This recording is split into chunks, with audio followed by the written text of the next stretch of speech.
Los impuestos son la sangre del Estado. El Estado no crea riqueza, no puede crearla. El Estado únicamente la confisca, vive de lo que le roba a los demás. Hoy los impuestos son una parte fundamental del desarrollo de las sociedades. Bueno, yo te cobro impuestos, pero a cambio te protejo. ¿Sabéis quién hacía eso?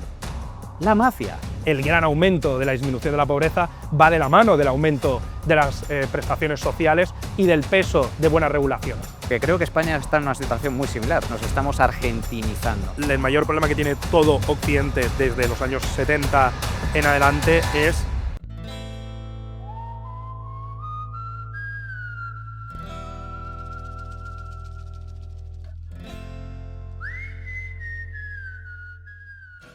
Quería darte las gracias, Juan, y a José y por supuesto a los dos ponentes por estar hoy aquí. Y dar las gracias a Andrea por habernos embaucado en esta locurita de querer debatir con sensatez, ¿no? De poder escuchar y de poder tener esa velada para pensar y para poder estar tranquilos y poderse escuchar unos a otros en estos tiempos tan convulsos que vivimos y en los que es tan difícil a veces poder debatir o escucharlos unos a otros, ¿no? Yo quiero daros las gracias una vez más, animar a que continuemos con esta actividad, encontrar estos espacios para poder hacer actividades como esta y sin más, pues os dejo a pensar todos. Muchas gracias. Nada, muchísimas gracias. Bueno, muchísimas gracias a quienes habéis venido. Hemos pinchado totalmente. Fracaso de público, hay que decirlo, porque esto queda grabado. Está jugando el Atlético de Madrid. Quiero dar un saludo muy especial a Cerezo, para cagarme en él y en su equipo entero. Nos ha contado Alberto, el concejal, a quien le doy las gracias, y también a Andrea Levy por embaucarnos y liarnos en esta movida, que estaban saliendo de aquí, de este barrio, autobuses llenos de gente con camisetas del Atlético de Madrid. Si eso no es un boicot, yo no sé cómo llamarlo. En fin, sea como sea, os voy a contar, para los que no vinisteis la otra vez, cuál es la dinámica de esto de la velada de pensar.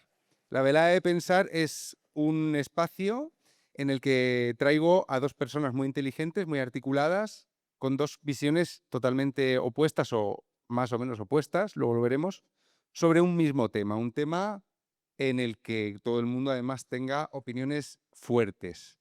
Yo creo que otro de los factores en contra de hacer esto hoy es que estamos haciendo la declaración de la renta. Entonces, el primero fue sobre las herencias. Estuvo un heredero, Alfonso Usía, hijo de Alfonso Usía, bisnieto de Pedro Muñoz Seca, y Ana Iris Simón, hija de feriantes, sin Estela. Y hoy vamos a debatir de los impuestos con este formato, y tenemos a Anuj Bosch, que es un tipo que tiene un tirón tremendo en las redes sociales, que es un tipo muy joven y que es una de las personas de izquierdas que hace que algunos como yo, que hemos hecho virajes, nos reconciliemos con aquello que pensábamos. Es un tipo con las ideas muy ordenadas, con opiniones contundentes, pero que sabe argumentar muy bien. Y al otro lado está Manuel Llamas, que quien escuche el radio los fines de semana no hay que presentárselo. Además es economista y viene a traernos la visión más descarnadamente liberal. Yo esto le hemos puesto impuestos o motosierra, no hace falta repartir los papeles, pero sí los turnos. Hay un número de teléfono ahí que empieza por 7 y que es el número de teléfono al que tenéis que mandar por WhatsApp las preguntas que os susciten las dos charlas que vais a oír. Cuando hable Anujo o Manuel, el otro no va a estar, ellos no van a poder contestarse. Y vosotros vais a escuchar dos visiones totalmente libres, sin cortapisas, sin que el otro te eche miraditas o mueva el pie, dos visiones opuestas sobre este tema, pero vosotros vais a poder hacer preguntas todo el rato. Esas preguntas van a llegar a un móvil que yo tengo en el bolsillo, y cuando acaben sus intervenciones, que serán más o menos de 15 minutos cada una, empezará el debate. El debate lo voy a hacer con vuestras preguntas y serán para los dos. No hagáis preguntas de esta es para Llamas, esta es para Anuj. Simplemente preguntas que os suscite lo que están hablando cada uno, lo que van a ir comentando en el turno de preguntas o preguntas que tengáis y que tengan que ver, por favor, con el tema. O sea, no le preguntéis a Llamas por vuestra declaración de la renta porque no No le estáis pagando. Voy a tirar una moneda al aire. ¿Quién quiere cara y quién quiere cruz? Yo cara. Tu cara. Vale. Pues ha salido cara. Empieza Llamas. Anu, luego te llamamos. Brother. Un aplauso para Anu y para Llamas. Mira. Me he traído papeles, pero Muy bien. lo hago de pie. Muy bien. Bueno, 15 minutos, ¿no? Más o menos. 15 minutos. Venga, perfecto. A ver, además es que Juan me has presentado como anarcocapitalista, ¿no? Creo, en el, en el formato de anuncio. A ver, hablar de impuestos. Hablar de impuestos es hablar del Estado, así que voy a empezar por ahí. Voy a empezar hablando del Estado. Y como tengo, bueno, el defecto profesional de ser periodista, pues voy a hablarlo con titulares. Y voy a dar 10 titulares. Mi intención es que hacer pensar, que es de lo que se trata este tipo de jornadas, ¿no? Entonces, el primer titular es: el Estado es violencia. El Estado se define como una organización coercitiva que reclama y ejerce el monopolio legítimo de la violencia sobre un determinado territorio. De hecho, así está definido. ¿Qué es el Estado por definición? Una organización que ejerce legítimamente la violencia en régimen monopolístico. Por lo tanto, tiene una naturaleza puramente violenta. Un autor economista de la Escuela Austríaca de Economía dice que el Estado es una banda de ladrones a gran escala. Y las características esenciales del Estado es que, en primer lugar, se financia exclusivamente mediante la expropiación sistemática de la propiedad privada, es decir, mediante el cobro de impuestos, no mediante el intercambio libre y voluntario. Si tú y yo hacemos un negocio, los dos salimos ganando, es una operación de win-win. Tú tienes algo que yo quiero y yo tengo algo que tú quieres. Hacemos un intercambio libre y voluntario. El Estado no funciona así, sino que funciona con coacción y con violencia. Y por lo tanto, mediante la expropiación de bienes ajenos, que son los impuestos. Por algo se llaman impuestos. Los impuestos no se llaman voluntarios, son obligatorios. Y si no los pagas, pues prepárate, porque en el peor de los casos vas a ir a la cárcel. Pero curiosamente, esto, que es un robo, si lo hacemos cualquiera de nosotros, nos meten en la cárcel. Robarle lo ajeno, la propiedad privada, a un tercero. Pero si lo hace el gobierno, si lo hace el Estado, no, es perfectamente legal. No solo legal, sino que además es legítimo. De ahí precisamente el tema monopolístico, porque el Estado prohíbe a cualquier otra agencia privada o pública ofrecer esta particularidad de cobrar impuestos, e incluso también impide ofrecer sus mismos servicios, los servicios públicos en competencia, especialmente los servicios mínimos de un Estado, que son justicia, defensa y moneda. Ahí no hay competencia, solo un Estado puede ejercerlo, ninguna agencia privada o empresa lo puede hacer. Bastiat, que es otro autor liberal en el siglo XIX, decía que el Estado es la gran ficción a través de la cual todos intentan vivir a expensas de todos los demás. Segundo titular: el contrato social no existe. Uno de los argumentos que utiliza el Estado para justificar su existencia es un contrato social. Yo no sé vosotros, yo no he firmado ningún contrato, tampoco me han dado la posibilidad de firmarlo. ¿Conocéis en qué consiste ese contrato social? Un contrato se firma, es un acuerdo en el que todos conocemos las condiciones y de forma voluntaria lo podemos firmar. Bueno, ese contrato social no existe, el Estado no nace de ningún contrato social, es el cuento que nos vende el Estado precisamente para justificar su propia existencia y especialmente el ejercicio de la violencia, el robo de impuestos de forma coactiva. De hecho, hay muchos estudios al respecto a nivel histórico. Todos los estados nacen de la conquista, la guerra o la usurpación violenta, mediante bandas de guerreros, conquistadores, bandidos que se instalan en un territorio, pero en lugar de saquear e irse, se quedan y sistematizan el saqueo, imponen tributos periódicos, los primeros impuestos, a cambio de protección, que es la forma de justificarse. Bueno, yo te cobro impuestos, pero a cambio te protejo. ¿Sabéis quién hacía eso? La mafia. La mafia hace eso, ofrece en el sur de Italia, la mafia siciliana ofrecía protección a cambio del 10% de la facturación.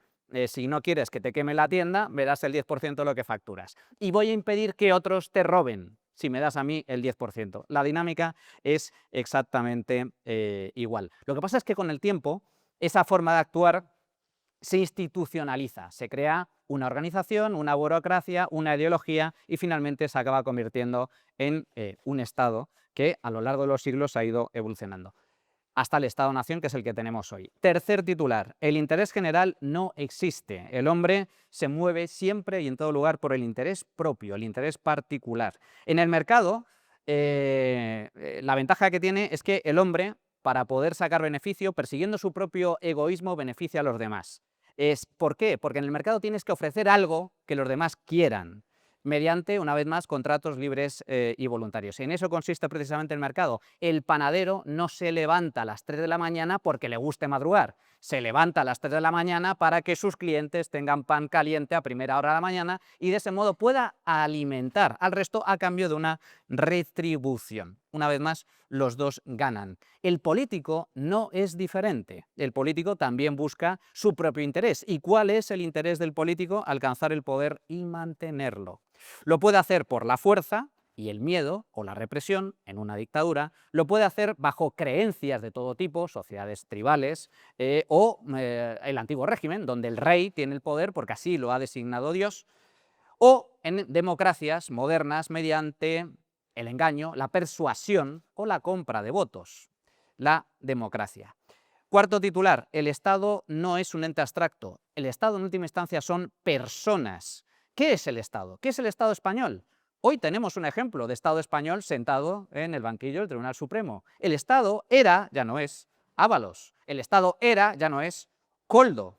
Pero el Estado es, era y sigue siendo Pedro Sánchez. El Estado era Rajoy, era Zapatero. El Estado también es Putin. El Estado es Donald Trump. Por lo tanto, no es un ente abstracto, son personas. Los líderes de los estados son los que toman en última instancia decisiones. Quinto titular, hay que desconfiar del Estado y en general del poder político. Yo nunca he entendido esa querencia por parte del socialismo y de mucha gente de decir que el Estado es bueno. No, el Estado no es bueno, en ningún caso no es bueno. Hay que desconfiar de él siempre y en todo lugar. Precisamente por eso, las democracias sanas y duraderas se basan en contrapesos. Por eso existe el Estado de Derecho, que establece normas, leyes y constituciones que establecen límites. ¿A quién? Especialmente al poder político. Existe la división de poderes. ¿Para qué? Para que el poder no se concentre en una sola mano y por lo tanto exista un poder absoluto. La justicia tiene que ser independiente. Eso es fundamental. ¿Para qué? Para que los jueces puedan juzgar a políticos corruptos o a políticos que cometan determinados abusos. Si no existiera la justicia independiente, el poder sería absoluto. Tiene que existir libertad de prensa para que fiscalice el ejercicio del poder. Tiene que existir pluralidad política, diferentes alternativas políticas y alternancia en el poder mediante elecciones periódicas. Si os fijáis, todo este tipo de contrapesos son mecanismos para limitar el poder del Estado, no para agrandarlo. Otra cosa es que se cumpla o no.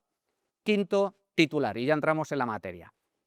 Los impuestos. Los impuestos son la sangre del Estado. El Estado no crea riqueza, no puede crearla. El Estado únicamente la confisca, vive de lo que le roba a los demás. Vive de la riqueza que genera el resto de la población, especialmente no, el sector privado. Y se financia con impuestos, deuda o impresión monetaria. Solo existen esos tres mecanismos para que un Estado se financie. Cobra impuestos presentes, emite deuda pública, que es cobrar impuestos futuros, o imprime monedas mediante el monopolio de la impresión monetaria, generando en última instancia inflación cuando esa impresión monetaria es abusiva. Sexto titular. Los impuestos son inevitables. Solo hay dos cosas en la vida, y coincido totalmente con esto, la muerte y los impuestos. Mientras haya Estado, poder político, habrá impuestos. El debate, por tanto, Juan, querido Juan, no es impuestos sí o impuestos no, porque ese debate no tiene sentido, impuestos va a haber, sino cuántos impuestos y de qué tipo. En la antigua Roma, por ejemplo, los ciudadanos romanos pagaban impuestos entre un 5 y un 7% de sus ingresos. En el antiguo régimen subió un poquito más, en la Edad Media, y ya era cerca del 20%. Algunos de vosotros conoceréis el diezmo. ¿Qué era el diezmo? El diezmo era, la Iglesia se quedaba con el 10% de las cosechas, por ejemplo, y el señor feudal con el otro 10% restante, 20%, a cambio de protección. Y el Estado moderno, el actual, se queda con el 50% de lo que generamos. Antes, como digo, este cobro de impuestos se hacía a cambio de seguridad. Seguridad frente a otros estados o frente a otros ladrones, pero a cambio de protección, por así decir. Ahora no, ahora el Estado, mal llamado Estado del Bienestar, yo siempre digo lo mismo, no es el Estado del Bienestar, sino el bienestar del Estado, ofrece, no teóricamente, digo teóricamente porque la seguridad en España últimamente está empeorando de forma sustancial, ofrece teóricamente seguridad, pero también ofrece sanidad, educación, pensiones, justicia, infraestructuras, etc. Séptimo titular, los impuestos son inmorales. Esto no hace falta que lo explique, porque ya lo expliqué antes. Se sustentan en algo que todos condenamos, que es el robo. Yo no puedo coger una pistola aquí y pedir que os vaciéis el bolsillo porque sería un atracador y me llevarían preso. Pero si fuera un inspector de Hacienda, ay amigos, no me haría falta ni siquiera un arma. Voluntariamente sacaríais la cartera y diríais, lo que usted quiera, señor inspector. Pues bien, eso es inmoral. La base es la misma. El octavo titular, los impuestos son perjudiciales. El capitalismo se sustenta en la propiedad privada, la libertad en un sentido amplio y la seguridad jurídica. Eso es lo que ha hecho que seamos ricos en los 2 últimos siglos. Antes éramos enormemente pobres. La gente todavía no es consciente de lo pobre que éramos. Gracias al capitalismo vivimos, a pesar de todas las dificultades, en el mejor momento de la historia de la humanidad. Cualquiera de nosotros, ahora mismo, cualquiera de nosotros en un país rico, desde el más pobre hasta el más rico, pero bueno, cualquier persona de renta media vive 1000 veces mejor que cualquier rey absolutista del antiguo régimen. 1000 veces mejor, entre otras cosas, porque nosotros no nos morimos de una infección. El rey absolutista, por muchas tierras que tuviera, sí. Y por no tener, no tenía ni siquiera lo más básico. Calefacción, aire acondicionado, móvil, era un absoluto desastre. Por lo tanto, la riqueza es capitalismo y el capitalismo es propiedad privada, libertad y seguridad jurídica. ¿Por qué digo que los impuestos son perjudiciales? Porque cuantos más impuestos y menos libertad, más pobreza. Noveno titular, voy acabando. Los impuestos no son necesarios. La relación positiva entre Producto Interior Bruto y tamaño del Estado no es lineal. Hay muchos estudios también al respecto. La relación entre el bienestar de la sociedad y el tamaño del Estado es nula a partir de que el gasto público supera un umbral concreto, el 20% del Producto Interior Bruto. A partir de ahí no hay mejora en el bienestar social. La gente no vive mejor porque crezca más el Estado. En España, para que os hagáis una idea, el tamaño del Estado ronda el 45% del PIB. El 45% del PIB. ¿Esto qué significa, por lo tanto? Pues que podemos reducir el Estado español a la mitad y con los datos en la mano tendríamos 0 impacto en el bienestar de los españoles. Primero es la riqueza. En esto del juego de la fábula, ¿no? ¿Qué es primero, el huevo o la gallina? Bueno, pues en el caso del Estado y la riqueza, la causa, el origen, el orden de los factores es claro. Primero viene la riqueza y después viene el Estado grande, no al revés. Los países muy pobres no pueden permitirse un Estado grande porque no hay riqueza que expoliar. Cuba es un país enormemente pobre, totalmente estatalizado debido al comunismo, al socialismo más abyecto. Posee el 100% de la isla. Por poseer, posee hasta el alma de los propios cubanos. No por casualidad, Cuba, por desgracia, se ha convertido en el gran prostíbulo del mundo. Y se ha convertido en el gran prostíbulo del mundo porque la gente se muere de hambre y se tiene que prostituir para tener un mínimo de ingresos o algo que comer y llevarse a la boca. Sin embargo, el Estado cubano es un desastre absoluto. Si finalmente Estados Unidos interviene en Cuba, ya os garantizo que no va a hacer falta ningún gran despliegue. El otro día vi unas imágenes en las que el ejército cubano grababa unas imágenes con artillería antiaérea. ¿Sabéis cómo llevaban los cañones para, teóricamente, defenderse de los cazas norteamericanos? Con bueyes. Es la realidad. Por lo tanto, un Estado no puede ser grande sobre una población empobrecida. Por lo tanto, los países ricos pueden permitirse un Estado grande, pero tener un Estado grande no garantiza riqueza, sino que es consecuencia de ella. Por eso, entre los países ricos hay algunos que tienen estados grandes y otros que tienen estados más pequeños. Sois conscientes de cuál es mi opción al respecto. Y por último, décimo titular, cuanto menos Estado e impuestos, mejor. Tener un Estado grande, como digo, es un lujo que solo se pueden permitir los países ricos, pero no es necesario, ni mucho menos. Tener un Estado grande no es necesario, sino que es contraproducente. Más allá de un Estado mínimo que garantice seguridad, defensa y un buen sistema judicial, el resto no sirve para incrementar, como digo, el incremento de gasto público no sirve para incrementar el bienestar de la población. Los países con estados muy grandes y tremendamente intervencionistas son países pobres. Eso es así, no hay ninguna excepción a esta regla. Cuanta mayor intervención, países más pobres. Y al revés, a mayor libertad económica y estados más pequeños, mayor riqueza. Por lo tanto, el problema otra de los argumentos que utilizan los estatistas para defender la existencia y el agrandamiento del Estado es la lucha contra la desigualdad, que a mí me parece tremendamente inmoral también, porque todos somos desiguales por naturaleza, no hay nadie que sea igual al otro. Y en otro caso, otro factor que a mí me parece también importante, por lo que digo que es inmoral, porque el intentar combatir la desigualdad tiene un arraigo en un pecado capital que es la envidia. Como a otro le va bien y a mí me va menos bien, voy a ver si le quitan a ese para dármelo a mí. Eso me parece tremendamente inmoral. Pero aún así, la cuestión, el problema no es la desigualdad. El problema no es la desigualdad, el problema es la pobreza. Esta es la clave del asunto. Y, con esto concluyo, cuanto menos Estado y menos impuestos, mejor, porque habrá más riqueza y menos pobreza. Gracias. Un aplauso, por favor.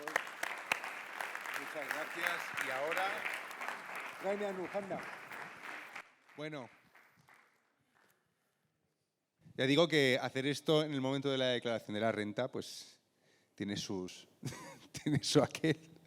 Ahora vamos a escuchar una opinión absolutamente contraria.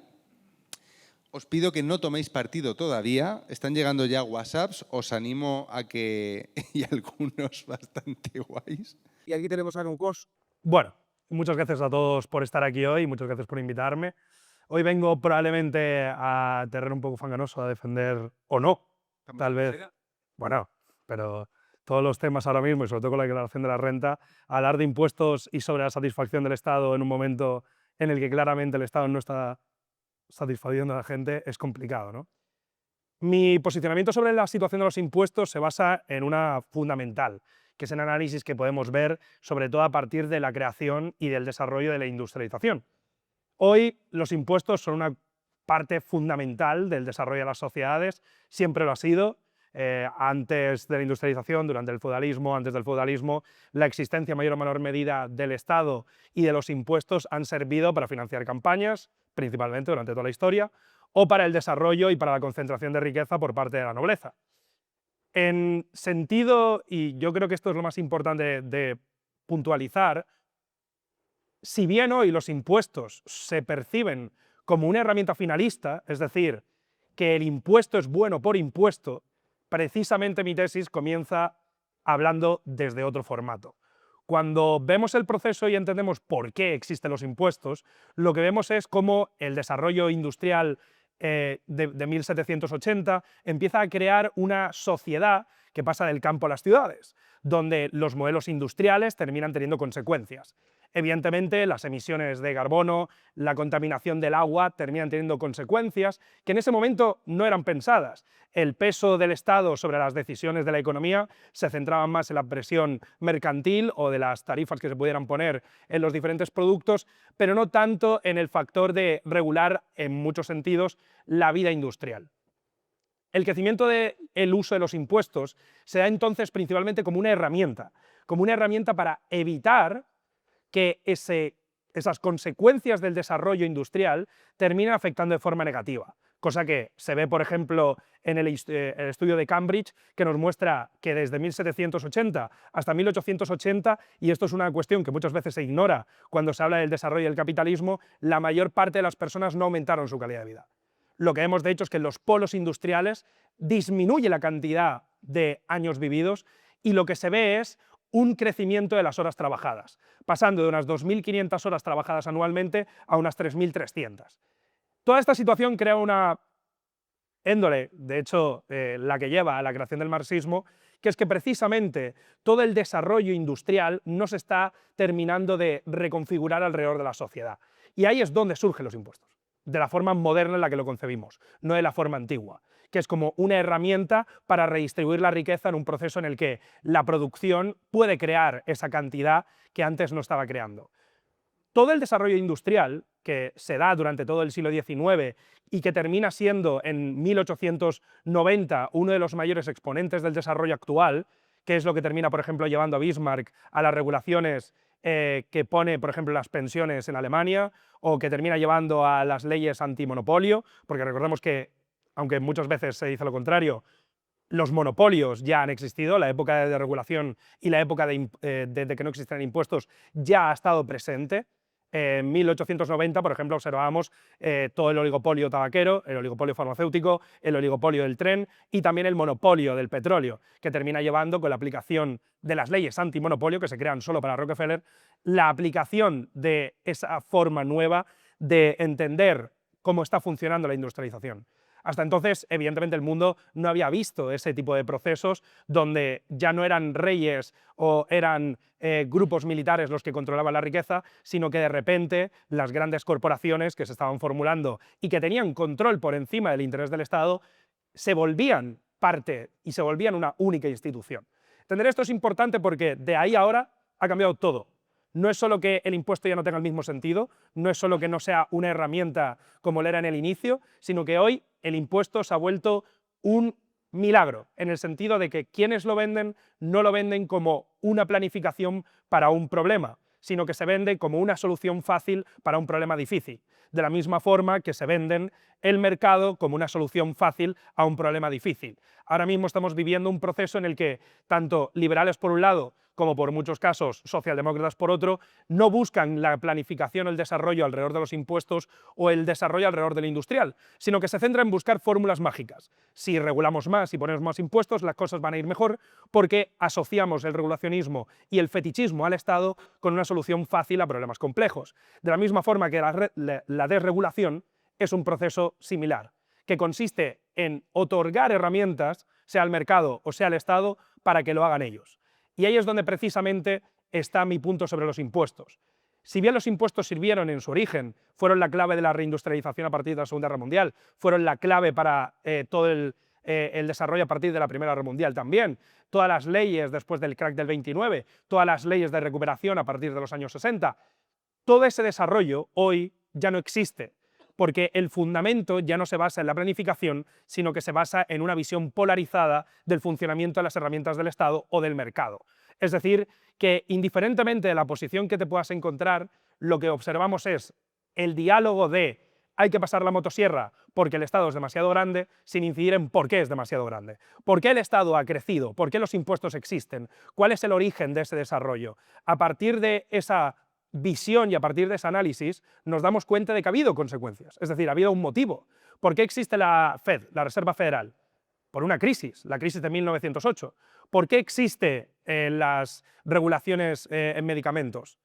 ¿Por qué existen las leyes laborales? No existen porque sí, no son un invento que aparezca de la nada, como muchas veces que se habla del desarrollo del modelo capitalista a partir del siglo XX y no se asocia a que, por ejemplo, el gran aumento de la disminución de la pobreza va de la mano del aumento de las prestaciones sociales y del peso de buenas regulaciones.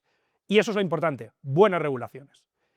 Cualquiera que sea la postura o cualquiera que sea el desarrollo sobre una temática particular, que puedan ser, por ejemplo, como estamos viendo hoy, ¿no? Pueden ser impuestos a la banca o puedan ser, por ejemplo, la liberalización de sectores privados en Argentina. En cualquiera de los dos casos, y este es el gran problema por el que está pasando todo el modelo occidental, cuando se basa y se fundamenta en el idealismo, es decir, en la persecución de la aplicación de algo, sea por intrínsecamente lo que es, no el impuesto como una herramienta o la liberalización como una herramienta, sino como una cosa en sí mismo, como la predicación hacia la ideología por encima de la planificación.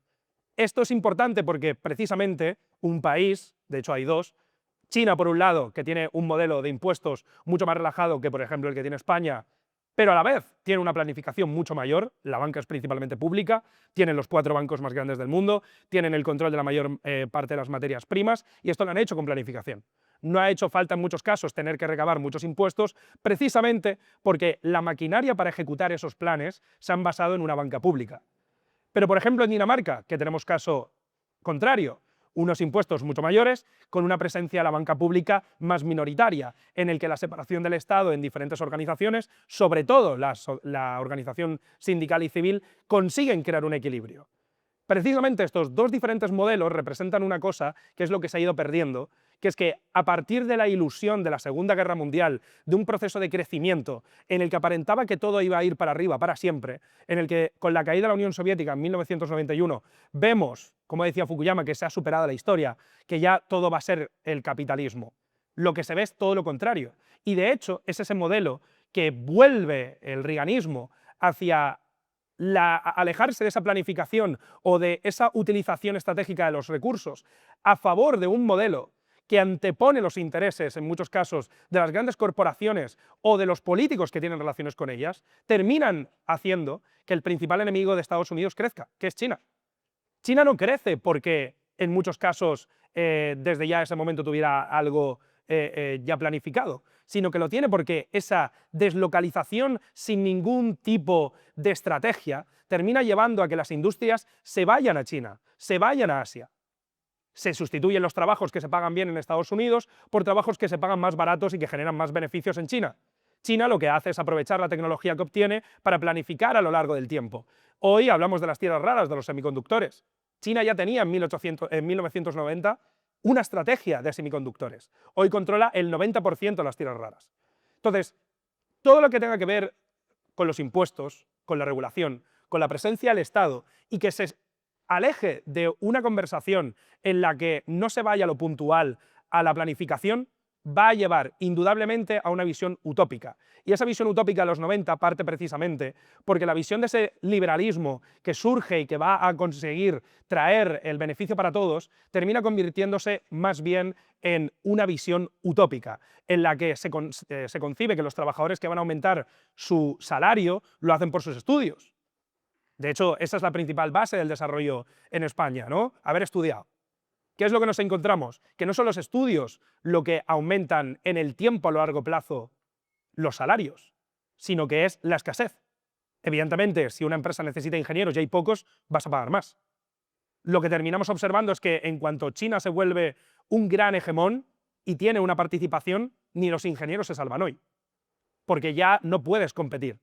Y entonces observamos que el real problema es la falta de participación, que es lo que, y ahí sí que puedo hacer una crítica a los socialdemócratas, como lo soy yo, que se han centrado tanto en intentar solucionar todos los problemas de los trabajadores mediante el Estado, que se han olvidado de que lo realmente importante es el sindicato y que es la canalización del uso de la participación civil lo que termina consiguiendo mejorar la posición de negociación. En ese entorno es precisamente en el que se enmarca el impuesto.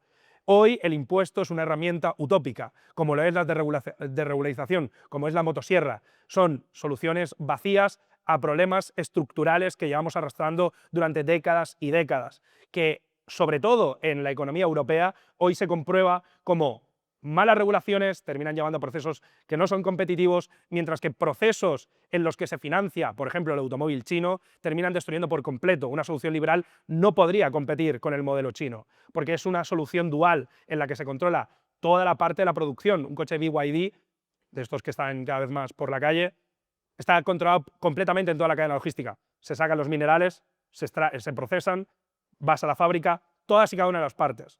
Nuestro modelo, precisamente, y en este juego por intentar evitar los impuestos e intentar evitar esta lógica en la que en vez de buscar una sociedad cooperativa, se busca una sociedad de policías y de polisicacos, en los que se persigue a las empresas para que paguen su parte y en la que los estados crean regulaciones que se van pasando uno por encima de otro, termina mostrando que las empresas prefieren irse, lo que termina haciendo que las sociedades sean más débiles y que las que han planificado toda la vertical tengan mucho más poder.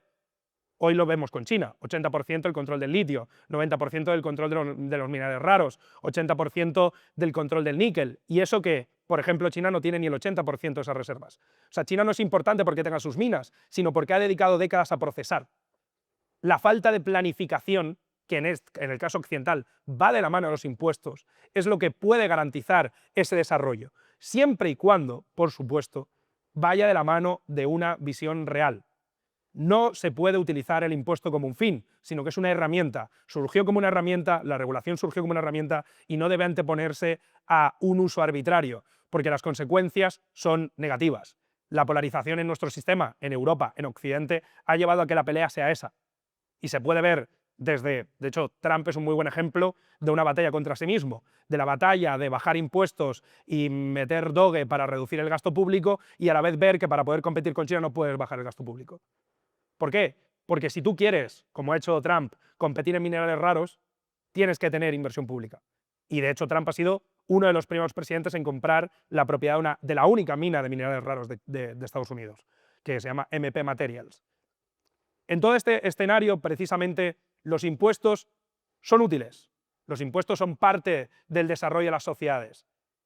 Ahora bien, es completamente comprensible que muchísimas personas se sientan alejados de la lógica de su uso, porque hoy, de hecho, la lógica no comparte esa fundamentalidad, sino que, de hecho, es una herramienta política, como lo es la motosierra.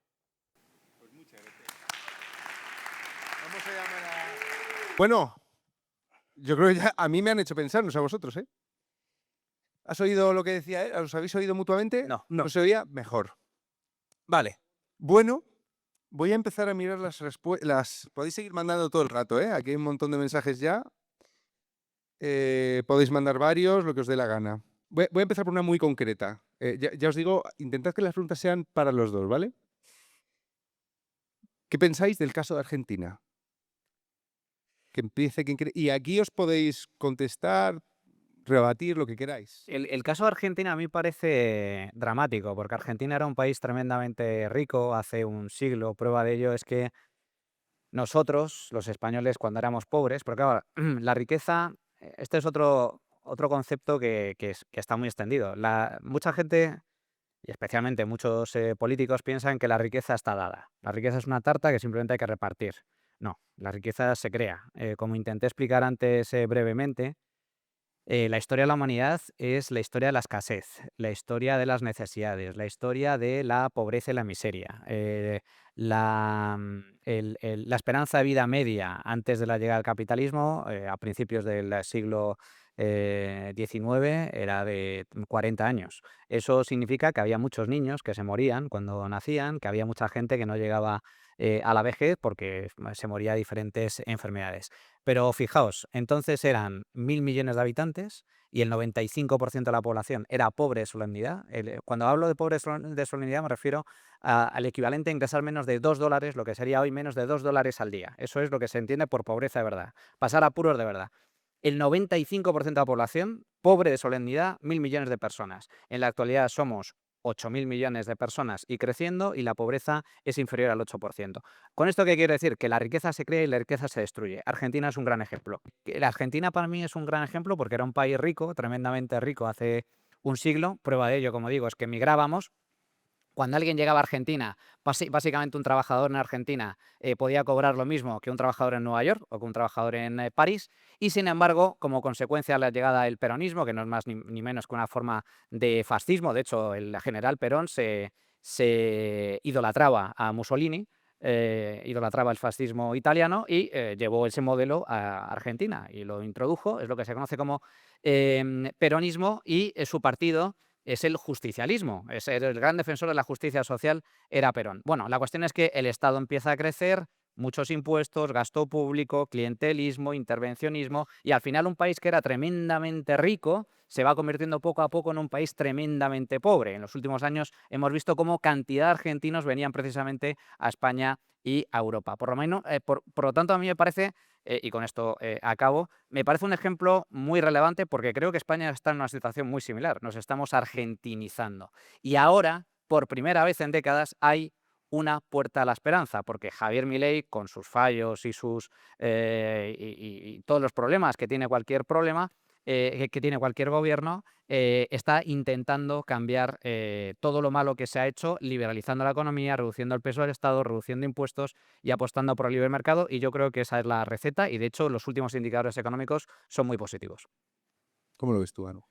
Bueno, yo creo que el problema de base a la hora de también analizar Argentina es poner el peso sobre el crecimiento del Estado y no sobre precisamente el problema que ha acarreado que la clase política argentina, que es una clase política muy horizontal más allá de la de Perón, haya utilizado el Estado como una herramienta para obtener riqueza, más allá de, por ejemplo, podemos ver en toda Latinoamérica, que es algo generalista, pero que además si nos vamos a otros países de Asia, incluso de Europa, es algo muy general. Yo creo que la clave, sobre todo el desarrollo o de la pérdida de poder de Argentina y de si Milei o no puede ser una solución, es que más allá de atender a los problemas fundamentales, y eso es realmente lo que va a determinar si Argentina se termina desarrollando, volviéndose una potencia de aquí a varias décadas, es si de verdad hay algún tipo de plan más allá de liberalizar. Porque, insisto, la liberalización de sectores clave que hoy podrían servir como una herramienta para que Argentina pueda desarrollarse aún más a nivel industrial, en vez de proveer esa riqueza a, por ejemplo, empresas estadounidenses, que ya estamos viendo que están haciendo presión y que harán presión, porque eso es una realidad que no solo pasa ahí, pasa en Perú, pasa en Uruguay, ha pasado en otros países aquí a nivel europeo, de cómo el cambio de presencia. Y en esto no quiero entrar simplemente en el hecho de si liberalizar o no, sino de cómo se está liberalizando. La propia percepción de la liberalización, y sobre todo con noticias que ha habido últimamente en relación, por ejemplo, a la subida del coste de la carne o el coste de muchos insumos, aunque después, por ejemplo, la vivienda sí que se ha reducido, muestra que si en ciertos sectores puede tener sentido la liberalización, en otros no. Y que la liberalización por liberalización es más un castigo o una solución ideológica que una solución real. Y ahí es precisamente donde quiero marcar también que mientras, por ejemplo, Argentina aumentó su Estado, de hecho es que no fue solo Argentina, todo el planeta Tierra, todo el gran crecimiento del siglo pasado se dio a la vez que un aumento en el gasto público. Argentina, por supuesto, ha sido uno de los casos en los que, como otros países de Latinoamérica, la acaparación de fondos públicos ha llevado a que fuera inviable el desarrollo, por ejemplo, como pasó en Venezuela después de la creación de PDVSA. Cosas que se pueden observar, pero que mientras nos fijamos en otros modelos vemos que eso no ocurre. Con lo cual, realmente, el motivo principal no es la liberalización, sino la canalización de recursos, desde mi perspectiva. Siempre y cuando, y aquí habría que hablar también de todos los escándalos relacionados con la hermana de Milei, que es un ejemplo de cómo, indiferentemente a la liberalización, si no se ponen suficientes herramientas para vigilar a los políticos, da igual lo que tú liberalices, que la captación de fondos va a ser igual, sea en una economía con un peso del Estado mayor o menor. Siempre y cuando no existan suficientes herramientas para vigilar, el resultado va a ser probablemente igual. Sí, pero a ver, es que yo creo que una cosa es el comportamiento de los políticos y otra cosa son las consecuencias de las malas políticas, ¿no? Hay que diferenciar entre políticos y políticas.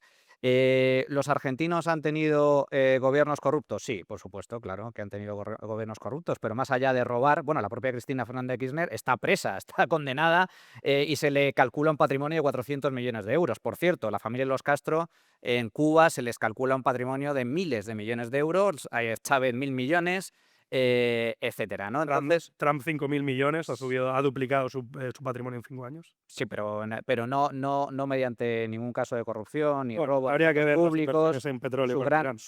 Su gran patrimonio deriva de sus empresas privadas. A lo que voy, es decir, que eso es una cosa y puede haber políticos corruptos, pero la pobreza del pueblo argentino no se explica por la corrupción de sus políticos, se explica por las malas políticas. Cuando Milei llega al poder a finales del año 23, creo recordar, la inflación en Argentina era del 30% mensual. Estaban en una hiperinflación.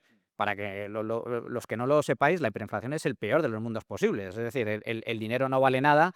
Hace poco en Venezuela hubo una de las grandes hiperinflaciones de la historia de la humanidad. Bueno, la cuestión, ahora, por primera vez, ¿qué es lo que hizo Milei? Lo que hizo Milei porque la consecuencia, el origen de la hiperinflación deriva del incremento de gasto público mediante la monetización de deuda. Es decir, como no tenían ingresos suficientes, imprimían, por así decirlo de forma sencilla y simple, moneda para gastar a placer. Eso generaba una hiperinflación y lo primero que hace Milei es recorta el gasto público y cuadra gastos-ingresos. El primer equilibrio presupuestario en un siglo que consigue Argentina. Eso empieza a frenar la hiperinflación y ahora sigue siendo alta, cuidado, que esto no se soluciona en un día, pero es cierto que ha pasado del 30% mensual al 3% mensual. Ahora mismo la economía argentina crece a un ritmo del 6-7% interanual, uno de los mayores crecimientos de la historia, y por primera vez en mucho tiempo los argentinos ganan poder adquisitivo, porque la inflación inflación ha bajado y sus sueldos han crecido. Por lo tanto, la situación es mejor y yo creo que la prueba de ello está en que todavía sigue teniendo, a pesar de todas esas políticas impopulares, un gran apoyo entre sus votantes. Yo estoy muy confiado y creo que va a llegar mucho antes esa prosperidad argentina, porque, realmente no se necesita mucho tiempo para que un país pase pobre a rico. Tenemos aquí un ejemplo, la propia España, que era pobre después de, bueno, antes de la Guerra Civil ya era pobre, pero durante la Guerra Civil y durante la posguerra fue tremendamente pobre, se convirtió en un país rico a partir del año 59 y en prácticamente 15-16 años el llamado milagro económico hizo que España pues pasara a un país pobre a un país rico. No se necesita tanto tiempo si se hacen las cosas bien. Voy a ir leyendo las preguntas que más se parezcan, que mejor conduzcan según lo que estáis discutiendo. Os preguntan si cada uno de vosotros tenéis un modelo de país, refiriéndose a un país real, en el que creáis que las cosas se acercan a ser como deberían ser según vuestras visiones del mundo. Vamos a dejar que Anu conteste. Sí, bueno, dentro a nivel democrático, por supuesto, Dinamarca. Creo que es un país que es profundamente pragmático, que ya en su momento tomó una decisión en dividir en tres el modelo, por un lado el mercado, por otro el Estado, por otro la sociedad civil, una de las sociedades más sindicalizadas de Europa, que ha demostrado, de hecho, gracias a la solidaridad intersectorial, el hecho de que tú para poder producir tienes que firmar convenios, esos convenios tienen que estar aprobados, no puedes simplemente saltarte el convenio y, de lo contrario, hay una activación social de las diferentes organizaciones para evitar que tú puedas saltarte simplemente ese consenso, ¿no? Esa sociedad en particular, o el modelo que tiene, y el que precisamente por eso yo percibo que no es solo porque no es el único país que lo aplica de esta forma, sino que gracias a la organización civil puede tener un modelo a nivel laboral flexible que permita la contratación y despidos, pero con una cobertura que nunca deja a las personas sin una situación o sin un lugar donde caerse. A la vez el Estado cubre las necesidades mediante impuestos que son elevados y que cubren la mayor parte de las necesidades sociales. Y entre esas tres instancias es la que se termina creando un equilibrio entre las fuerzas productivas, el Estado y la sociedad civil. Cosa que precisamente lo que se observa desde los 80 es que a la mayor caída de participación sindical lo que termina pasando es que se concentra la riqueza, se corrompe el Estado, los recursos se gastan peor. Es decir, que la falta de participación directa termina afectando en todo el modelo y es algo que pasa en todo Occidente. Y por otro lado, diría a nivel industrial, probablemente China, que es el que mejor lo ha desarrollado desde los 90, sobre todo con los planes industriales, la banca pública, el desarrollo de los modelos, lo que explicaba antes, ¿no? Control del 90% de tierras raras, litio, toda la parte industrial están demostrando que claramente nos hemos quedado atrás en ese sentido y probablemente una combinación hacia una planificación industrial sea un buen desarrollo. Muy bien. ¿Cuál es tu país de referencia o tus dos países? Venga, ¿quién le ha dicho dos? Dos, bueno, o sea, solo dos, tengo muchos. ¿Y por qué? ¿Y por qué? A eso, bueno, si me permite, solo una puntualización. Dinamarca, creo que es un grandísimo país. Por cierto, simplemente abro paréntesis. Dinamarca, los socialdemócratas daneses son los que han introducido un concepto que ahora está muy de moda: prioridad nacional. Curiosamente, en materia migratoria. China cambió de modelo de planificación central a capitalismo brutal con las zonas económicas especiales. No es verdad. Bueno, yo creo que sí. Objetivamente. Deng Xiaoping, durante su apertura, el aperturismo de Deng Xiaoping fue de un 100% a un 92%. Los bancos son públicos. Por la supuesto. participación, o sea, el aperturismo no es salvaje. No salvaje. Hay mucho control estatal todavía, pero que supuso un cambio de modelo total de la planificación anterior al modelo actual de zonas económicas. Pero por responder, yo prefiero que le respondas. Sí, vale. No. Hablando de tus dos países. Mis dos países. A ver, podría poner más. A mí me gusta mucho Liechtenstein, me gusta mucho Luxemburgo, me gusta mucho Mónaco, Andorra, países, Singapur, países pequeños, con mucha libertad económica, con unos impuestos bajos, pero si me tengo que quedar con un país, me quedaría con Suiza. Lo que pasa es que Suiza es un país tremendamente aburrido. Los suizos son muy aburridos, hay poco que hacer en Suiza, cualquier cosa es un auténtico escándalo. Pero ¿por qué me gusta el modelo suizo? Me gusta el modelo suizo por varias razones, y no solo por una cuestión económica de riqueza, sino por una cuestión institucional. Es una democracia asentada desde hace muchísimo tiempo, han guardado siempre la neutralidad en todo tipo de conflictos, y luego tienen un modelo que es federalismo muy particular, con los cantones, que nosotros tenemos algo parecido, que son los fueros vasco y navarro, pero que solo tienen País Vasco y Navarra. En Suiza lo tienen todos los cantones. ¿Y por qué digo que me gusta mucho el modelo suizo? Porque podemos estar más o menos de acuerdo en cuál es el mejor modelo, pero para mí la base es que me dejen elegir.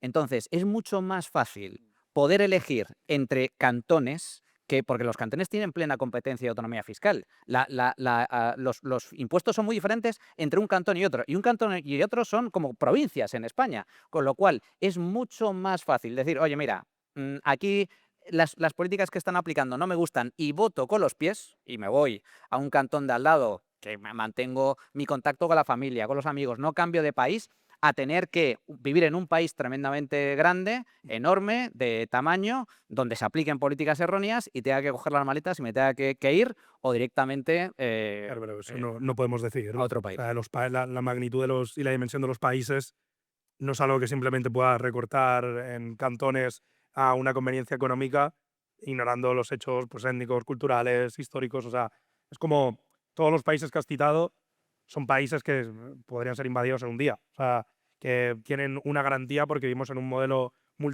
basado en el multilateralismo, pero que como ya le pasó a los modelos en Italia o otras repúblicas, desaparecieron en cuanto hubo modelos que organizaron mejor los recursos a nivel estructural y social. O sea, yo puedo entenderlo en esa perspectiva, ¿no? O sea, por ejemplo, pero ¿cómo aplicarías tú un modelo de Luxemburgo a España o a Estados Unidos sin que Estados Unidos se convierta en unos Balcanes? No, pero me refiero, o sea, no es una cuestión, el país es el mismo, Suiza es el mismo, pero su modelo institucional es diferente, territorial es diferente. Los cantones tienen sus competencias, tienen sus ingresos, tienen sus... Sí, pero que entenderás que es algo que lleva, o sea, los suizos tienen una cultura de cientos y cientos de años Sí, claro. que no tiene nadie más. O sea, ¿cómo aplicarías eso a España?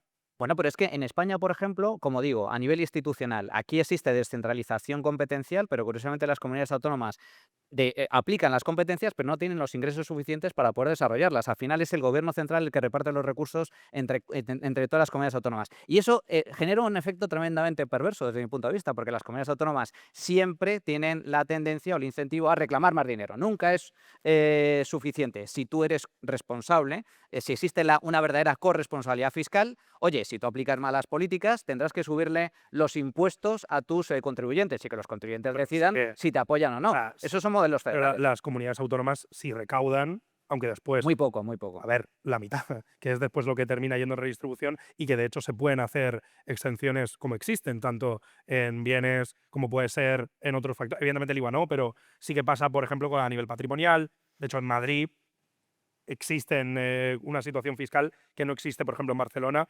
Entonces, yo lo que no voy tanto es a la parte como más técnica de si esta cosa concreta, sino de el modelo cantonal o el modelo que se basa en un país que Suiza, por ejemplo. Suiza puede ser un país neutral no porque quiera ser neutral, sino porque está rodeado por montañas. Suiza hasta la Segunda Guerra Mundial, e incluso antes, incluso después, tenía explosivos debajo de las carreteras que conectaban el país por si acaso eran invadidos, destruir cualquier tipo de entrada, Sí, sí. y hay búnkers en cada parte de cada montaña.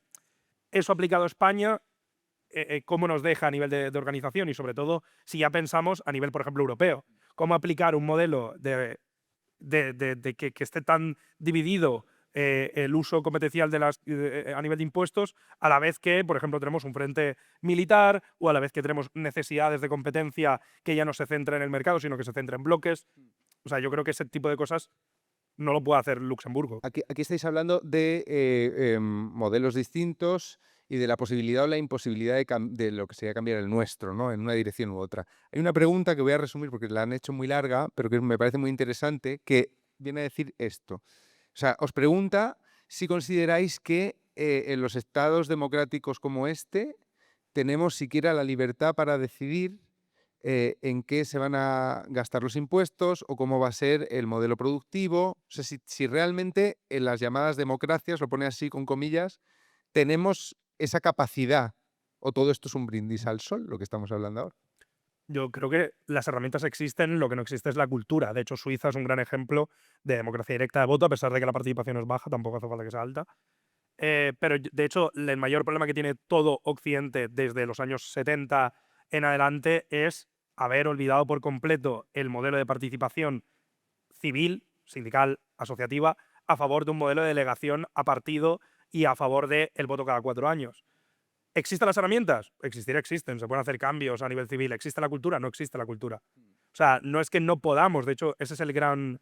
Muchas veces los políticos de izquierdas lo dicen, ¿no? Dicen, no, pero no estamos en no sé qué comunidad, no podemos hacer nada. Y digo, a ver, tenéis los sindicatos, podéis movilizar a la gente, pero no lo hacéis, porque se ha decidido delegar el poder de las decisiones al Estado, sin que precisamente exista un contrapoder civil, lo que hace que exista un desequilibrio. Y ese desequilibrio termina llevando a clientelarismo, lo estamos viendo con el caso Goldo, termina llevando a el mal uso de los recursos públicos, pero todo parte de eso. O sea, no es suficiente en una democracia moderna votar cada 4 años y quejarse de vez en cuando. O sea, la necesidad del desarrollo de una cultura de la participación en la que se fiscaliza el poder, tanto a nivel empresarial como estatal, es lo que termina canalizando que, y por eso sociedades como la danesa, con una de las mayores productividades, pero también Finlandia, Noruega, podemos hablar de Irlanda incluso, aunque tenga menos impuestos, pero también tiene ese tejido en el que cuando el Estado no lo hace bien, hay alguien que sale a decirlo. Existen las herramientas. Hay gente que piensa que no, pero sí, lo que falta es utilizarlas. Yo creo que también tiene mucho que ver con la cultura democrática, ¿no? ¿Por qué en Reino Unido, por ejemplo, o en Estados Unidos, o por poner un ejemplo, el caso de Estados Unidos o el de Alemania, un ministro es capaz de dimitir porque, bueno, pues ha hecho mala declaración de la renta? Creo una ministra hace poco por declarar mal un impuesto, pagar menos, aprovechándose de una treta fiscal. Bueno, le cayó la del pulpo y tuvo que dejar el cargo. Em, en Alemania, también un ministro por haber copiado un párrafo en una tesis doctoral, no la tesis entera, también dimitió. ¿Por qué? Porque los votantes castigan ese tipo de comportamientos, castigan la mentira. Y yo creo que eso tiene mucho que ver con la cultura democrática y también importante con la cultura financiera. Fíjate, en el caso de Suiza, efectivamente hay algunas decisiones que se toman de forma directa. Y se vota en ocasiones, se hace un referéndum para votar si se sube o no se sube el salario mínimo interprofesional. Y los titulares que llegan a España es: Suiza rechaza subir el salario mínimo a 4.000 euros al mes.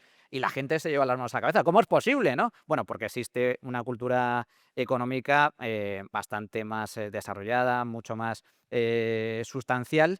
Para empezar, porque los suizos ganan mucho más, este ya es el primer dato, mucho más de 4.000 euros al mes. Creo que el sueldo medio en Suiza ronda los 6.000 al mes, pero es que luego son conscientes de que subir el salario mínimo a quien más perjudica precisamente es a los trabajadores más humildes, menos capacitados, a los jóvenes que están entrando en el mercado laboral, porque su valor añadido no alcanza esos 4.000 euros al mes. Yo cuando siempre que escucho por boca del gobierno que ahora está proponiendo Yolanda Díaz subir el salario mínimo a 1.800. Y yo pregunto, ¿y por qué no a 18.000?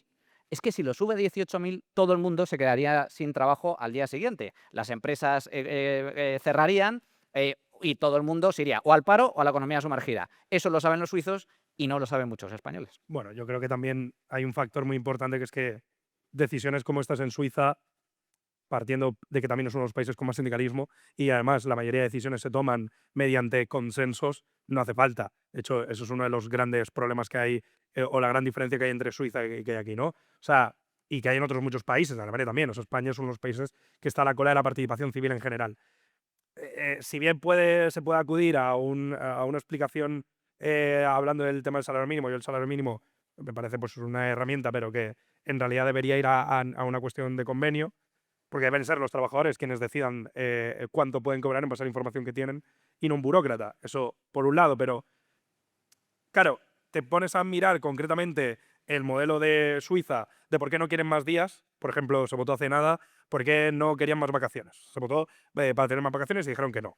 Pues porque no lo necesita, evidentemente. O sea, pero precisamente esta percepción parte de esa premisa que estaba diciendo. Trasladar toda la perspectiva política a las decisiones del Estado, que termina llevando a que todos los otros mecanismos civiles que ya existen y que ya funcionan parece que no existan. Lo que termina llevando a la responsabilidad del Estado o termina llevando a la responsabilidad del mercado. Y lo que termina creando esta división que no ayuda ni a uno ni a otro.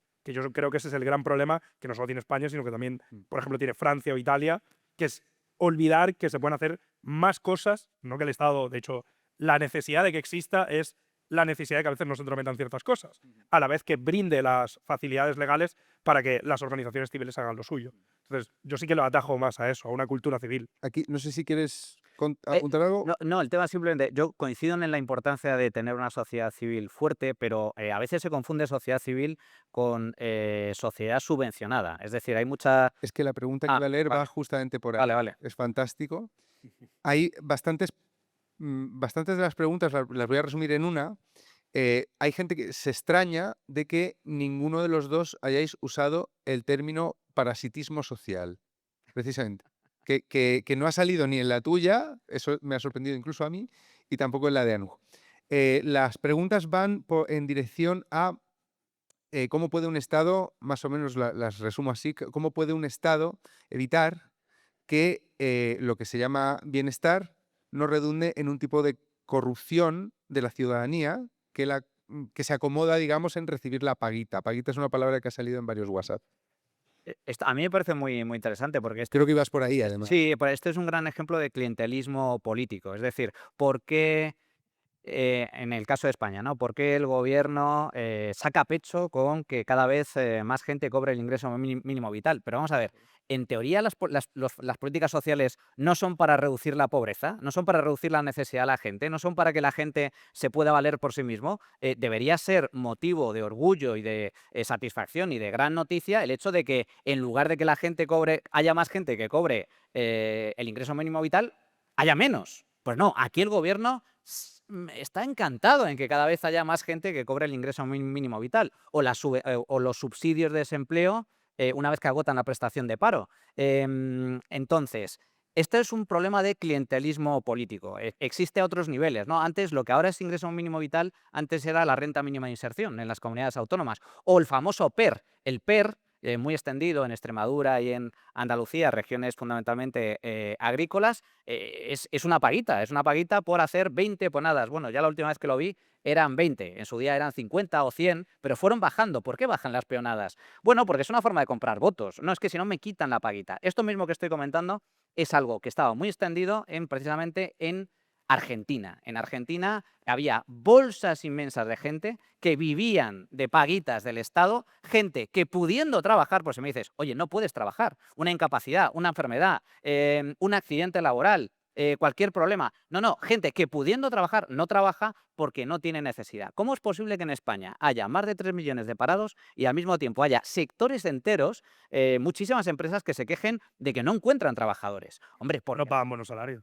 no, yo creo, no es eso. Las empresas se pueden permitir los salarios que se pueden permitir. Y también el coste de vida. El sueldo de un país depende de la productividad por hora trabajada de los empleados. Entonces, desde ese punto de vista, en España hay sueldos bajos porque la productividad es baja, los impuestos son altos.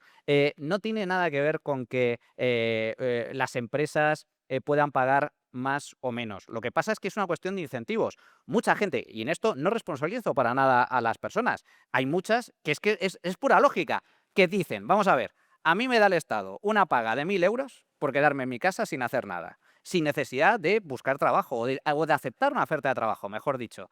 Y al mismo tiempo, ¿cuál es la alternativa? Tener que trabajar en un bar en el sector servicios ganando 1.400 más luego o 1.500, un poco más, pero tengo que pagar el transporte, tengo que pagarme la comida afuera. Hombre, pues me quedo en mi casa. Y ese desincentivo existe. Y eso se llama clientelismo político. Como digo, muy extendido en Argentina y cada vez más extendido en España. Y es una fórmula directamente de comprar votos. Hay un estudio FEDEA que es muy interesante, donde dice que prácticamente el 50% de la población aporta mucho más en el pago de impuestos de lo que recibe a cambio en servicios públicos, mientras que el otro 50% es justo al revés.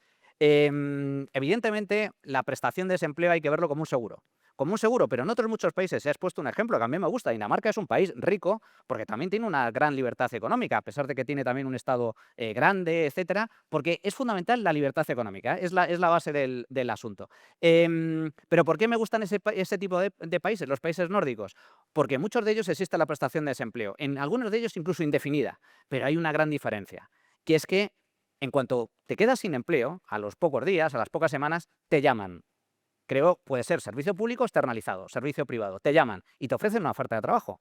Y si no la aceptas, te reducen la prestación. También pasa aquí en España, ¿eh? No, no pasa. Hombre, claro que No, pasa. no pasa. Claro que pasa. No, no pasa. Yo no conozco todavía ningún parado que le hayan llamado, Bueno, pues que le hayan llamado para sí, ofrecerle tú si estás recibiendo una prestación y rechazas el trabajo. no se aplica.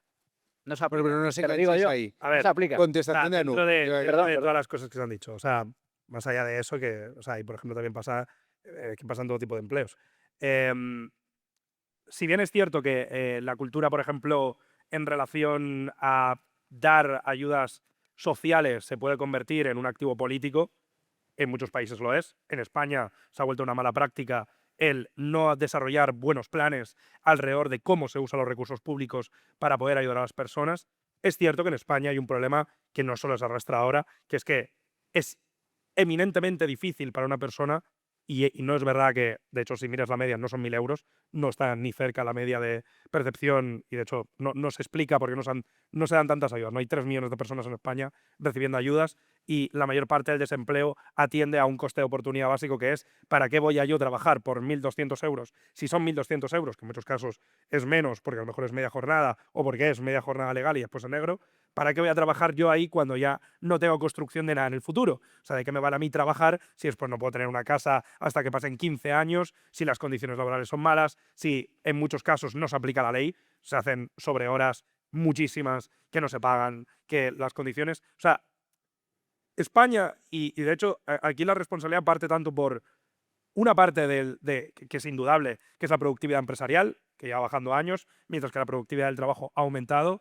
Ese sí que es un lado. Es cierto que las dificultades en relación al emprendimiento tienen relación, lo que no significa, por otra parte, que empresas grandes o la banca, que ha hecho récord de beneficios, se niega a subir salarios de su personal, que ha estado en huelga, por ejemplo, en Asturias y ha estado en Barcelona, y no se le ha subido los salarios hasta que han estado haciendo paros, cosa que es inexplicable. Es decir, estás en récord de beneficios, puedes subir los salarios, no los subes. Y no los subes precisamente, y ese es el gran problema estructural alrededor de esta conversación, es que en muchos casos tampoco hay incentivo.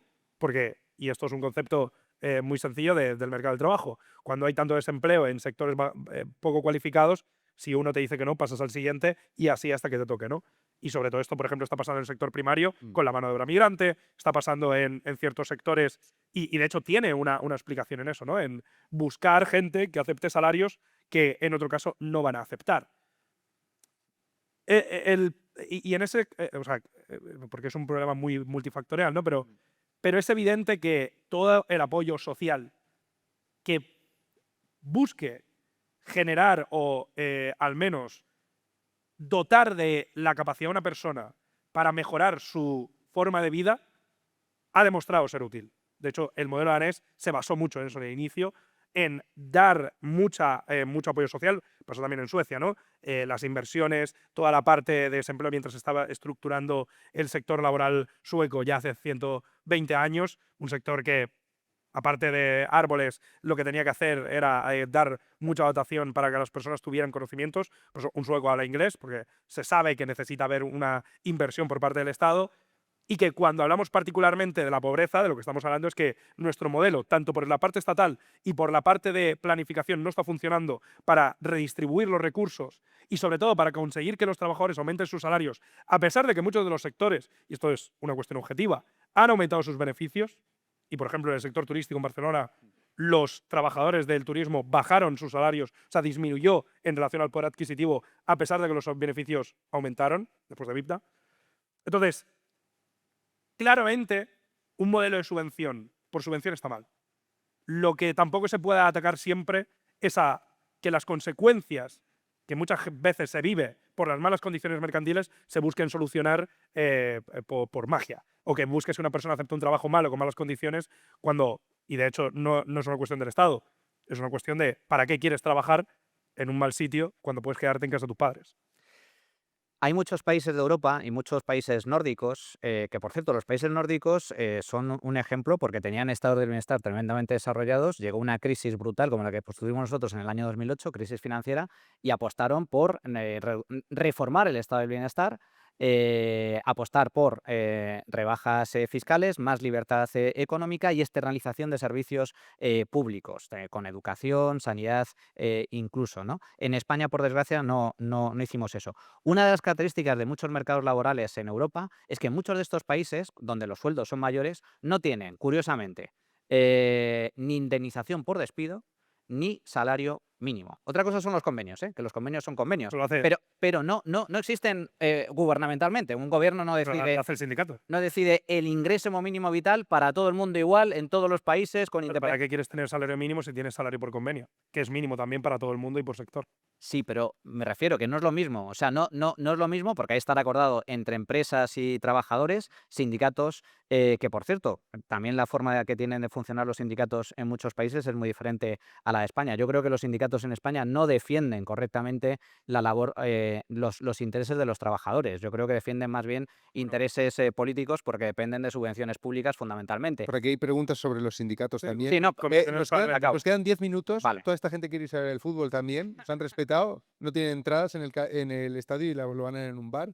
En 10 minutos. O sea, termina. No, simplemente, el mercado de trabajo, los sueldos dependen de la productividad por hora trabajada. En España la productividad es baja y eso es lo que explica los bajos sueldos. Ha aumentado mucho el coste laboral y eso incluye también los impuestos y, sin embargo, los españoles seguimos cobrando poco o prácticamente el sueldo neto real se ha mantenido estancado a pesar de que los impuestos han subido. Por lo tanto, a la empresa le cuesta más y el trabajador sigue cobrando lo mismo. Y simplemente, por poner el dato, yo creo que el tema de subvenciones y de paguitas es un problemón y es un problemón grave porque, insisto, hay un grave problema de absentismo, hay un grave problema también de falta de cobertura de vacantes y en línea con lo que comentas, que coincido totalmente, subvencionar por subvencionar no tiene sentido. Bueno, pues en España hay más de 4 millones de personas que entre prestaciones, subvenciones y rentas mínimas no tienen necesidad de Estás trabajar. incluyendo en eso a todos los pensionistas también. No, 4 millones. Los pensionistas son más de 10 millones. Claro, pero me refiero que estás incluyendo las pensiones por incapacidad. Etcétera. No, estoy incluyendo únicamente prestaciones de desempleo, subsidios de desempleo e ingreso mínimo vital, según los datos oficiales.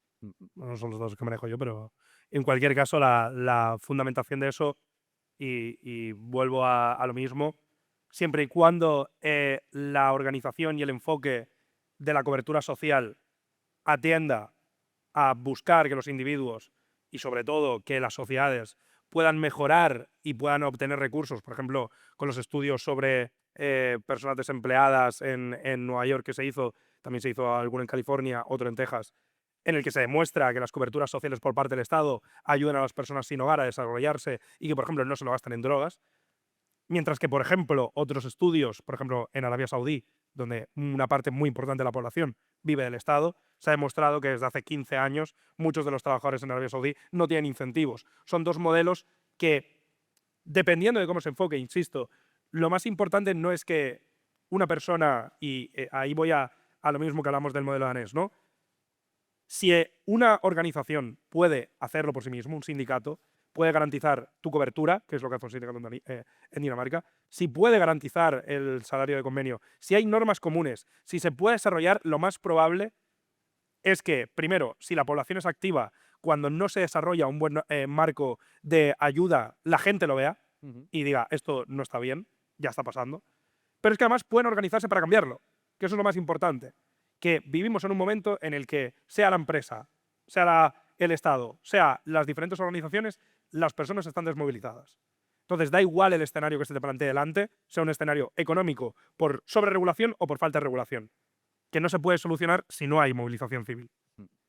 No sé si quieres apuntar algo muy breve, pero nos queda muy poquito y hay una última pregunta que no me resisto a haceros. Vale, no, simplemente el tema de como ha salido el tema de los sindicatos, o sea, es que el nivel de sindicación en España es tremendamente bajo. Yo creo que porque los propios trabajadores son conscientes de que no representan bien sus intereses. Creo que los propios datos oficiales de los sindicatos, Comisiones Obreras y UGT, hablan de menos del 10%, los trabajadores 7% están sindicalizados, no viven de sus cuotas y claro, eso es... Bueno, y la mitad de los ingresos son de sus cuotas, pero es una mitad que están muy... Claro, muchas son subvencionadas. Entonces yo creo que yo estoy a favor, como buen liberal, estoy a favor de cualquier tipo de organización, también los sindicatos, etcétera, pero siempre y cuando no necesiten mi dinero para sobrevivir, porque yo no estoy sindicalizado. Aquí ha habido una pregunta de aspecto muy tonto, pero yo creo que para cerrar está muy bien, porque es una pregunta muy divertida y la persona que la haya hecho debe ser muy divertida también, que os pregunta a los dos con una sencillez pasmosa ¿cuánto odiáis / amáis la agencia tributaria? Me parece Nunca una- se odia lo suficiente a la agencia tributaria, desde mi punto de vista. A ver, yo solo un ejemplo. Es que tenemos un drama en España. En España no somos conscientes de cuántos impuestos pagamos. Y cuando no hay transparencia fiscal, claro, ese es el problema. Fijaos, mucha gente, pues mejor que no lo sepas, Juan. Mucha gente, te pongo un ejemplo, que es un poco anécdota. Ahora estamos en momento de declaración de la renta. La gente se alegra porque le sale a devolver. Si te sale a devolver, es que has pagado de más.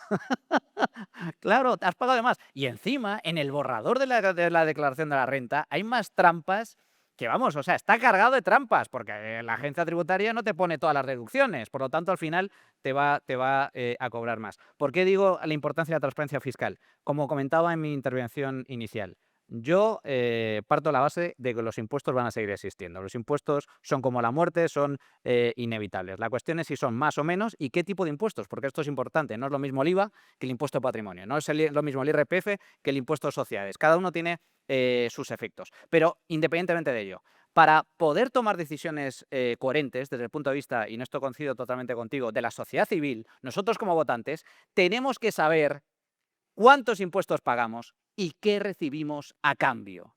Y esto no se sabe en España. En España pagamos un trabajador medio, su sueldo real ronda los 40.000 euros al año.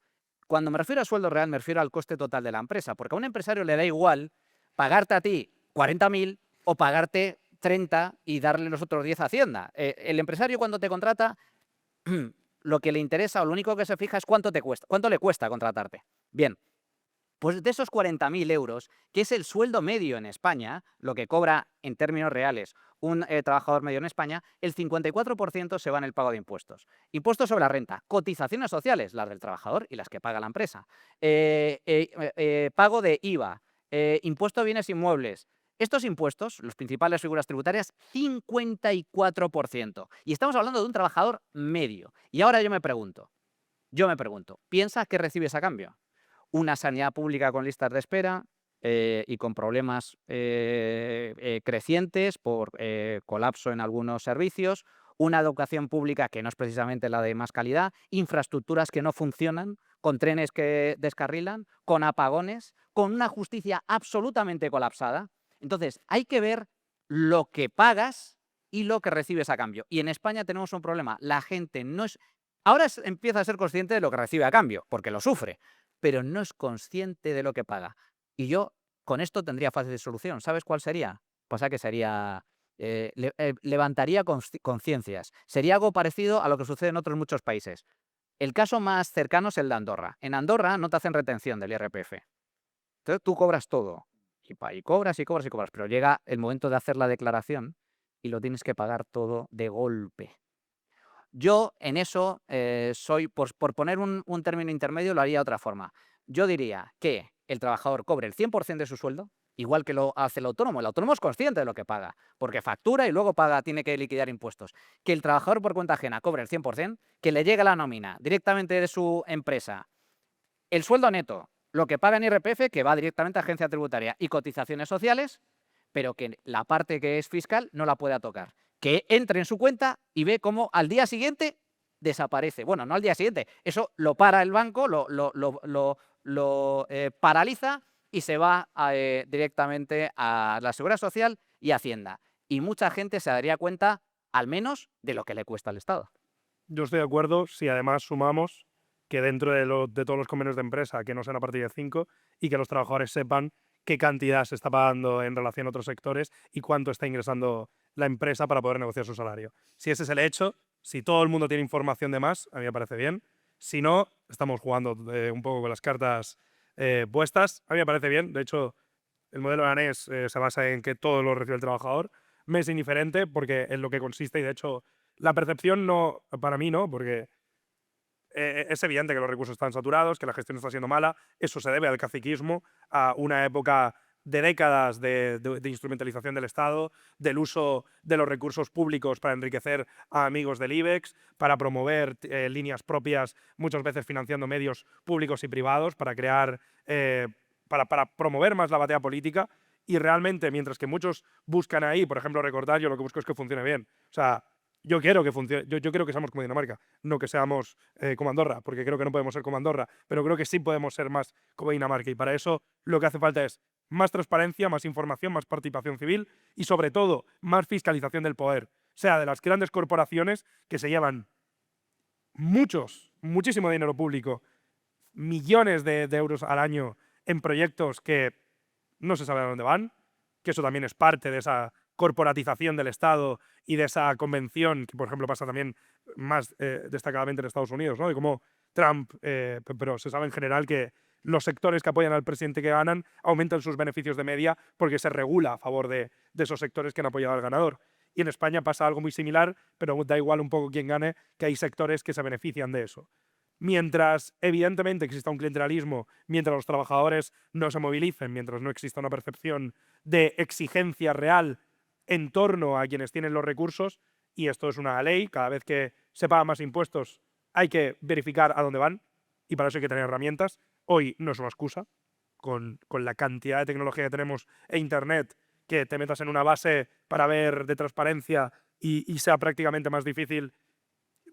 Es absurdo. Te puedo poner un ejemplo simplemente. En Cataluña, un particular, utilizando IA, Sí. ha identificado 5.000 millones de euros en subvenciones de la Generalidad de Cataluña. ¿Y qué hizo la Generalidad? Cargarse la base de datos para que no tuviera nadie acceso. Es que, o sea, al final, y es una de las grandes leyes que está pasando en todo Occidente. Si lo que queremos es que subsista un Estado en el que se pueda garantizar un equilibrio entre la capacidad de los individuos para desarrollar un proyecto propio y a la vez la cobertura de que nadie se va a quedar atrás, en el que convertimos la forma en la que interactuamos como una especie de trampolín para que todas las personas puedan invertir sin riesgo muchas veces o sin miedo a que eso tenga una consecuencia. El gran ejemplo es China, donde existe un gran fondo de cobertura para ayudar a todo ese emprendimiento que aquí, por ejemplo, se queda en startups que no llegan a nada.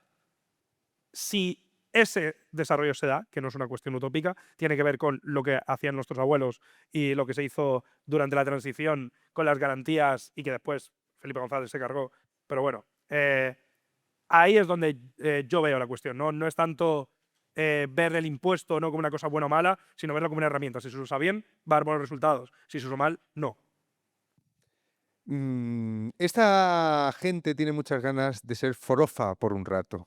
Aquí se impide, porque sois dos personas muy inteligentes, muy formadas, que habláis muy bien los dos, y yo creo que habéis hecho pensar a los que estaban de acuerdo con Manuel al entrar, yo creo que les habrá sonado bien por lo menos algo de lo que haya dicho Anuj, y a los que les sonaba bien de entrada lo que decía Anuj, entiendo que les habrás seducido en alguno de los puntos, porque es lo bonito de este formato, que además antes os han escuchado a los dos sin que el otro le echase miraditas, ¿no? Pero la gente quiere convertirse en masa y a las 9 empieza el partido. Y ya que han tenido la deferencia de no irse al estadio, que ya no llegarían, vamos a dejar que se vayan al bar. Muchísimas... Juan. ¿Qué pasa? ¿Qué? Juan, José, ¿qué? ¿yo no puedo hacer una pregunta hoy o qué? Bueno, si quieres, pero que sea corta. Es muy corta, una para cada uno, ¿vale? De Vale. sí y de no.